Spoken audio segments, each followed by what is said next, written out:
ભરૂચના અંકલેશ્વરમાં ગોડાઉનમાં ફરી આગ લાગવાની ઘટના ઘટી। સ્ક્રેપના ગોડાઉનમાં આગ લાગતા અફરાતફરીનો માહોલ સર્જાયો છે। આગે વિકરાળ સ્વરૂપ ધારણ કર્યું તો ફાયર બ્રિગેડની ટીમો ઘટના સ્થળે પહોંચી છે।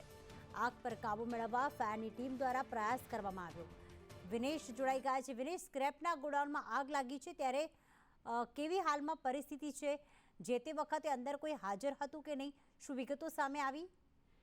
જી પ્રીતિ, ચોક્કસથી અંકલેશ્વર નેશનલ હાઈવેને અડીને આવેલું આ સ્ક્રેપનું ગોડાઉન છે, જેમાં આજે વહેલી સવારે કોઈક અગમ્ય કારણોસર આગ ફાટી જવા પામી હતી, જેને લઈને અંકલેશ્વર ડીપીએમસી અને પાનોલી ફાયર અને અંકલેશ્વર નગરપાલિકાના થઈને 7 જેટલા ફાયરો ઘટના સ્થળે પહોંચી ગયા હતા અને હાલ આગ પર કાબુ મેળવવાના પ્રયાસો ચાલુ છે। સદનસીબે જો કે અંદર કોઈ હતું નહીં એટલે કોઈ પણ અનિચ્છનીય ઘટના નથી ઘટી। જી પ્રીતિ, આભાર વિનેશ તમામ વિગતો માટે।